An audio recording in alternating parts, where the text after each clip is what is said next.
Good morning students. आपको सारे notes, videos, books वगैरह मिल गई होंगी। बेसिकली थोड़ा सा मेरे बारे में बताता हूँ। मेरा नाम पुनीत है। एमबीए का क्लासेस लेता हूँ। 2006 से पढ़ा रहा हूँ। 20 इयर्स का मेरे को एक्सपीरियंस है। वीजू, पूर्णिमा, जेईसीआरसी, आर्या, आईएलएम, आईआरएम, आईपीएस बिजनेस स्कूल, सब में मैं जा रहा हूँ और एज अ गेस्ट फैकल्टी पढ़ा रहा हूँ। और इवनिंग में मेरा क्लासेस चलता है, ऑनलाइन ऑफलाइन रिकॉर्डेड, तीनों मोड पे क्लासेस चलता है। उसके अलावा एक टॉप कॉलेज है एमबीए का, आईएम अहमदाबाद, वहां मैं बच्चों को हर साल लेके जाता हूँ। मुंबई में एआई यूनिवर्सल, यहाँ पे गेस्ट पढ़ा रहा हूँ मैं। जेईसीआरसी में पढ़ा रहा हूँ, आर्या कॉलेज में पढ़ा रहा हूँ। इन कॉलेजेस में मैं पढ़ा रहा हूँ। देखिए, राइटर भी हूँ। 2008 से मैंने बुक्स वगैरह लिखना स्टार्ट कर दिया था। यूट्यूब पे सारे वीडियोस मिल जाएंगे, रिकॉर्डेड लाइव लेक्चर सब कुछ मिल जाएंगे। बस एक छोटा सा इंपॉर्टेंट डिस्कशन आप लोगों से करना था।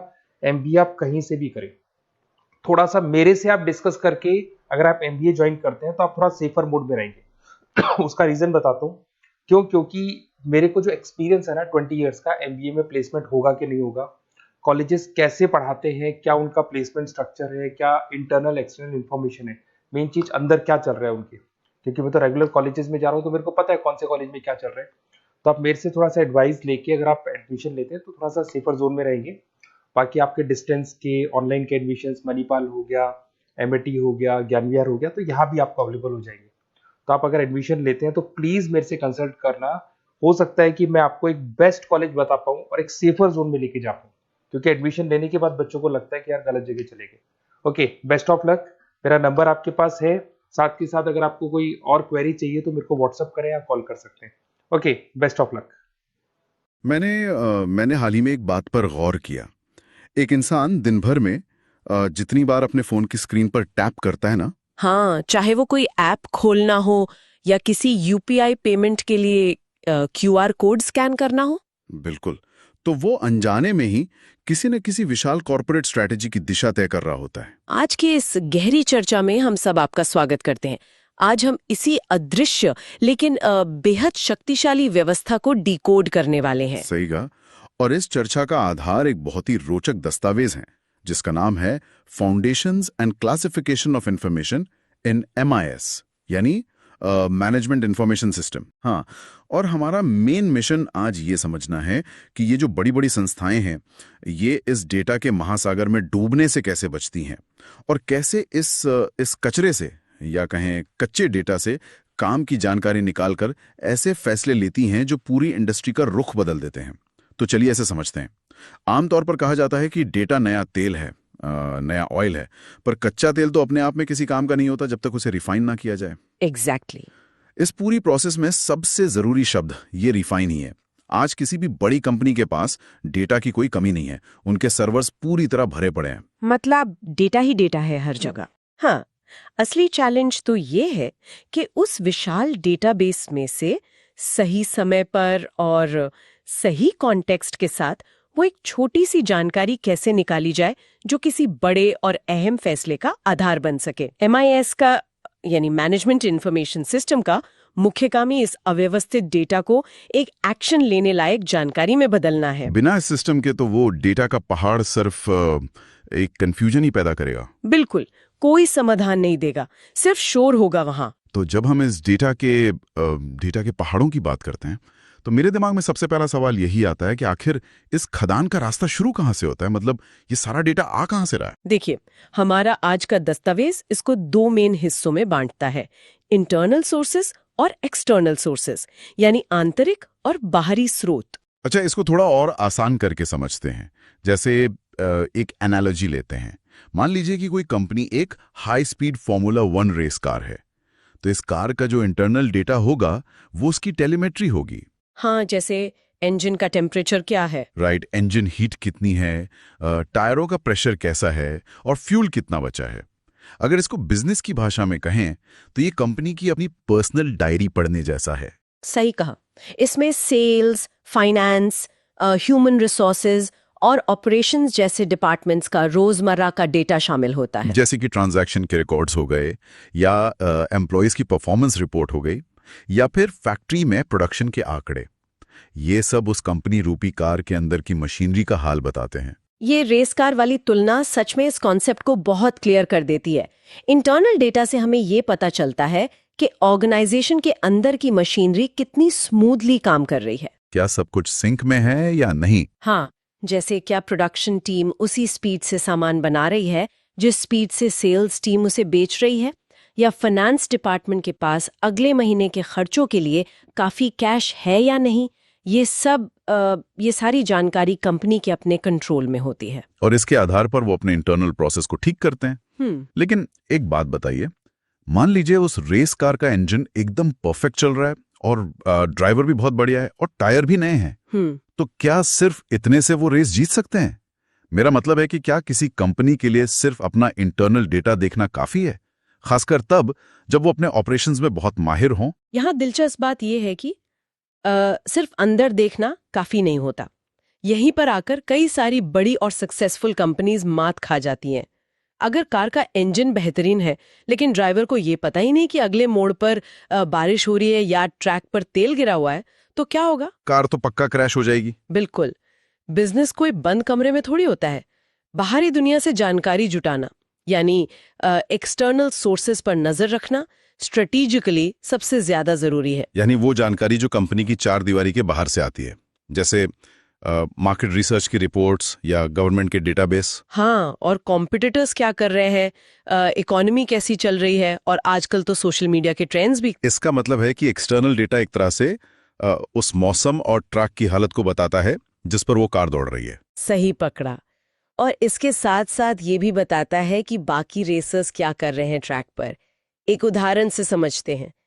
मान लीजिए एक कंपनी सिर्फ अपना इंटरनल डेटा देखकर खुश हो रही है। उन्हें लग रहा है कि वाह, हम तो हर दिन 1 लाख कीपैड वाले फोन बना रहे हैं और हमारी कॉस्ट भी कम हो रही है। लेकिन बाहर तो स्मार्टफोन की डिमांड बढ़ रही है। एग्जैक्टली। अगर वो एक्सटर्नल डेटा को नजरअंदाज कर देते हैं, यानी कस्टमर्स का टच स्क्रीन की तरफ जो झुकाव है उसे इग्नोर कर देते हैं, तो उनका वो इंटरनल परफेक्शन किसी काम का नहीं रहेगा, वो आउट ऑफ बिजनेस हो जाएंगे। बिल्कुल। बाहरी जानकारी ऑर्गेनाइजेशंस को मार्केट का मूड समझने, आने वाले ट्रेंड्स का अनुमान लगाने और नए मौकों या खतरों को पहचानने में मदद करती है। तो इंटरनल डेटा ये तय करता है कि कंपनी आज जिंदा है या नहीं, और एक्सटर्नल डेटा ये तय करता है कि कंपनी फ्यूचर में रेलेवेंट रहेगी या नहीं। ये बहुत क्लियर हो गया। अब जब हमें ये समझ आ गया है कि जानकारी आ कहां से रही है, तो अगला सवाल ये बनता है कि सिस्टम के अंदर ये दिखती कैसे है। दस्तावेज इसको प्रोसेस करने के तरीके के आधार पर 2 मेन हिस्सों में बांटता है। स्ट्रक्चर्ड इन्फॉर्मेशन यानी संरचित जानकारी, और अनस्ट्रक्चर्ड इन्फॉर्मेशन यानी असंरचित जानकारी। स्ट्रक्चर्ड और अनस्ट्रक्चर्ड। हाँ, ये क्लासिफिकेशन डेटा साइंस और MIS की पूरी नींव है, क्योंकि डेटा का फॉर्मेट ही ये तय करता है कि उसे स्टोर कैसे किया जाएगा और उसको एनालाइज करने के लिए कितनी कंप्यूटिंग पावर चाहिए होगी। देखिए, स्ट्रक्चर्ड इन्फॉर्मेशन को समझना तो काफी सीधा लगता है। इसको हम एक बहुत ही अरेंज्ड लाइब्रेरी या एकदम साफ सुथरी एक्सेल स्प्रेडशीट की तरह देख सकते हैं। इसमें हर एक डेटा पॉइंट की अपनी एक फिक्स जगह होती है, जैसे किसी रिटेल स्टोर का सेल्स डेटा। हाँ, यहाँ मामला सच में बहुत रोचक हो जाता है। मान लीजिए कॉलम ए में डेट है, कॉलम बी में प्रोडक्ट का नाम है, कॉलम सी में प्राइस और कॉलम डी में कस्टमर की एज लिखी है। ये एकदम प्री डिफाइंड डेटा है। और क्वांटिटेटिव एनालिसिस के लिए ये एकदम परफेक्ट है। जहां आपको सॉलिड नंबर्स और मैथमेटिकल ट्रेंड्स चाहिए होते हैं, वहां इसका जवाब नहीं। कोई भी बेसिक कंप्यूटर प्रोग्राम 1 सेकंड में बता देगा कि पिछले महीने 18 से 25 साल के कितने कस्टमर्स ने कौन सा स्पेसिफिक प्रोडक्ट खरीदा। सही कहा। इसकी सबसे बड़ी खूबी ही ये है कि इसे प्रोसेस करना और एनालाइज करना काफी आसान होता है। स्ट्रक्चर्ड डेटा से फ्यूचर प्रिडिक्ट करना भी आसान होता है, क्योंकि ये इतना ऑर्गेनाइज्ड है। एल्गोरिदम्स बड़े आराम से इन्वेंट्री का अगला लेवल तय कर सकते हैं या अगले क्वार्टर की सेल्स का अनुमान लगा सकते हैं। लेकिन इसमें एक छोटी सी प्रॉब्लम है। वो क्या? प्रॉब्लम ये है कि दुनिया सिर्फ नंबर्स और साफ सुथरी स्प्रेडशीट्स के हिसाब से तो चलती नहीं है।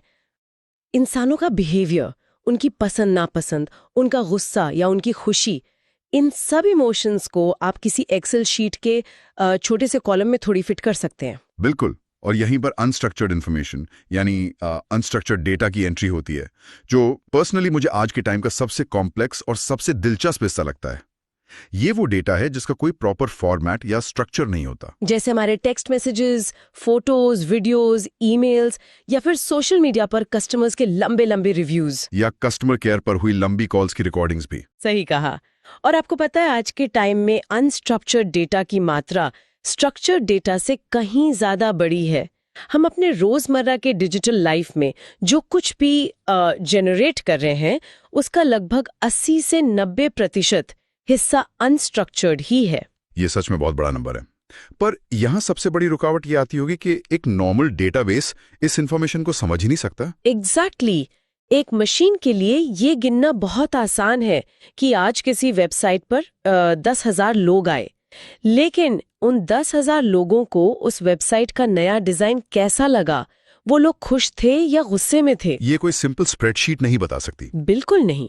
तो फिर एक MIS इस अव्यवस्थित डेटा के जंगल में से सही मतलब कैसे निकालता है? एक उदाहरण लेते हैं। मान लीजिए कोई कस्टमर ट्विटर पर किसी ब्रांड को टैग करता है और लिखता है कि वाह क्या बेहतरीन सर्विस है, मेरी पेमेंट 3 दिन सेट की हुई है और कोई जवाब नहीं दे रहा। अब एक इंसान तो इस सेंटेंस को पढ़ते ही तुरंत समझ जाएगा कि यहाँ पर वाह और बेहतरीन जैसे शब्द ताने या सार्केज्म के रूप में यूज हुए हैं। पर एक बेचारे सॉफ्टवेयर को कैसे पता चलेगा कि ये कोई तारीफ नहीं है बल्कि एक बहुत गुस्से वाली शिकायत है? इसी मुश्किल को हल करने के लिए आजकल के मॉडर्न MIS में एडवांस्ड एनालिटिक्स टेक्निक्स का इस्तेमाल होता है। इसमें सबसे खास है नेचुरल लैंग्वेज प्रोसेसिंग या जिसे हम NLP कहते हैं, और सेंटिमेंट एनालिसिस। अच्छा, NLP काम कैसे करता है इसमें? देखिए, NLP का काम सिर्फ शब्दों को डिक्शनरी में ढूंढना नहीं है, बल्कि पूरे सेंटेंस के कॉन्टेक्स्ट या संदर्भ को समझना है। जब NLP का एल्गोरिदम उस कस्टमर के ट्वीट को पढ़ता है तो वो सिर्फ बेहतरीन सर्विस नहीं देखता, वो उसके साथ 3 दिन से अटकी पेमेंट और कोई जवाब नहीं जैसे फ्रेजेस को भी एनालाइज करता है। तो वो पैटर्न समझने लगता है। हाँ, अपने पुराने डेटा के आधार पर वो तुरंत ये कंक्लूजन निकालता है कि इस पोस्ट की फीलिंग या सेंटिमेंट एक्चुअली बहुत नेगेटिव है। ये टेक्निक तो वाकई में MIS को एक तरह से आंखें और कान दे रही है। बिल्कुल। इमेज रिकग्निशन के जरिए सिस्टम ये भी देख सकता है कि लोग इंस्टाग्राम पर किसी प्रोडक्ट की फोटो किस तरह के माहौल में पोस्ट कर रहे हैं। जैसे अगर कोई सॉफ्ट ड्रिंक ब्रांड ये जानना चाहता है कि लोग उनकी ड्रिंक किसी पार्टी में पीते हैं या जिम के बाद वर्कआउट करके। सही उदाहरण है। अनस्ट्रक्चर्ड डेटा से ये जानकारी तुरंत मिल सकती है। इन शॉर्ट, स्ट्रक्चर्ड डेटा हमें ये बताता है कि क्या हुआ, जैसे कि सेल्स 10% गिर गई, और अनस्ट्रक्चर्ड डेटा हमें ये बताता है कि ऐसा क्यों हुआ। शायद इसलिए क्योंकि सोशल मीडिया पर उस प्रोडक्ट के नए पैकेजिंग की बहुत आलोचना हो रही है, लोग नेगेटिव रिव्यूज डाल रहे हैं। एग्जैक्टली। और एक सच में सक्सेसफुल MIS इन दोनों ही चीजों का कॉम्बिनेशन होता है। क्वांटिटी और क्वालिटी दोनों का विश्लेषण करके ही कंपनी अपने बड़े फैसले लेती है। तो हमने थ्योरी को तो काफी गहराई से समझ लिया है, लेकिन जब तक इसको किसी असली दुनिया के एग्जाम्पल में ना दिखा जाए ना, पूरी पिक्चर साफ नहीं होती। हाँ, एक रियल केस स्टडी से ये और भी क्लियर हो जाएगा। हमारे सोर्स मटेरियल ने इसके लिए एक बहुत ही शानदार एग्जाम्पल दिया है जो डायरेक्टली इंडिया के डिजिटल इंफ्रास्ट्रक्चर की रीढ़ की हड्डी है, national payments corporation of India, जिसको हम सब NPCI के नाम से बेहतर जानते हैं, जो UPI, IMPS और रुपे के पीछे की मेन संस्था है। बिल्कुल। हर रोज अरबों ट्रांजैक्शंस को मैनेज करने वाले NPCI के MIS से बेहतर उदाहरण शायद ही कोई और हो सकता है। ये हमारी रोजमर्रा की जिंदगी से जुड़ा है। NPCI का उदाहरण इसलिए भी इतना परफेक्ट है क्योंकि यह उस स्केल या उस पैमाने को दर्शाता है जिस पर आजकल के मॉडर्न MIS ऑपरेट करते हैं। जब आपके पास डेली बिलियंस में ट्रांजैक्शंस आते हों तो डेटा प्रोसेस करने में 1 सेकंड की भी देरी पूरी इकोनॉमी को हिला सकती है। सही बात है। तो चलिए इस पूरी थियोरी को हम एक प्रैक्टिकल सिचुएशन पर लगा के देखते हैं। मान लीजिए कि कोई व्यक्ति नुक्कड़ की दुकान पर चाय पीने के बाद अपने फोन से QR कोड स्कैन करके UPI के थ्रू 20 रुपए का पेमेंट करा है, लेकिन अचानक से स्क्रीन पर लिखा आता है पेमेंट फेल्ड। अब उस व्यक्ति के लिए तो वो सिर्फ एक एरर मैसेज है, लेकिन पर्दे के पीछे NPCI के MIS में उस वक्त क्या हालचाल होती है? अगर हम उनके आंतरिक यानी इंटरनल डेटा की बात करें तो इस एक फेलियर को कैसे ट्रैक किया जाता है? जैसे ही वो ट्रांजैक्शन फेल होता है, NPCI का सिस्टम तुरंत कई तरह के आंतरिक और स्ट्रक्चर्ड डेटा पॉइंट्स को रिकॉर्ड करता है। भेजने वाले का बैंक कौन सा है, पैसे रिसीव करने वाले का बैंक कौन सा है, किस स्पेसिफिक सेकंड पर सर्वर को रिक्वेस्ट भेजी गई थी और एरर कोड क्या जनरेट हुआ था। यानी क्या फेलियर का कारण अकाउंट में पैसे ना होना था या किसी बैंक का सर्वर टाइम आउट हो गया था? बिल्कुल, ये उनका पूरा इंटरनल डेटा है जो एकदम स्ट्रक्चर्ड फॉर्म में होता है। इसके आधार पर उनका MIS तुरंत एक लाइव डैशबोर्ड पर दिखा देता है कि बैंक ए के सर्वर पर पिछले 1 मिनट में 500 ट्रांजैक्शंस टाइम आउट हो गए हैं। ये क्वांटिटेटिव एनालिसिस है जो सिस्टम की किसी भी टेक्निकल कमी को एकदम से पकड़ लेता है। और मेरे ख्याल से फ्रॉड या किसी तरह के धोखाधड़ी को रोकने में भी इसी इंटरनल स्ट्रक्चर डेटा का ही सबसे बड़ा रोल होता है ना? सही पकड़ा आपने। फ्रॉड डिटेक्ट करना तो पूरा पैटर्न पहचानने का ही खेल है। अगर किसी एक अकाउंट से अचानक रात को 2 बजे 200 रुपए के लगातार 50 ट्रांजैक्शंस किसी अनजान दुकानदार को होने लगे तो क्या होगा? MIS का इंजन तुरंत अलर्ट हो जाएगा। हाँ, उनका rule based engine past data के साथ इस नए बिहेवियर को कंपेयर करेगा। उसे तुरंत समझ आ जाएगा कि ये पैटर्न इस कस्टमर का नॉर्मल बिहेवियर नहीं है और वो सिस्टम पलक झपकते ही उन आगे के ट्रांजैक्शंस को ब्लॉक करके फ्रॉड डिक्लेयर कर देगा। और ये सब बस मिली सेकेंड्स में हो जाता है इंटरनल और स्ट्रक्चर्ड इन्फॉर्मेशन के डीप एनालिसिस से। पर ये तो सिस्टम के अंदर की बात हो गई। मान लीजिए कि वो जो चाय की दुकान वाला ट्रांजैक्शन था वो किसी बैंक के सर्वर की वजह से फेल नहीं हुआ था। अच्छा। मान लीजिए कि उस पर्टिकुलर एरिया में किसी टेलीकॉम कंपनी का इंटरनेट या नेटवर्क ही बहुत स्लो चल रहा था। तो ऐसे में क्या NPCI को भारी डेटा की जरूरत पड़ेगी इस प्रॉब्लम को समझने के लिए? ये बहुत ही शानदार पॉइंट उठाया आपने।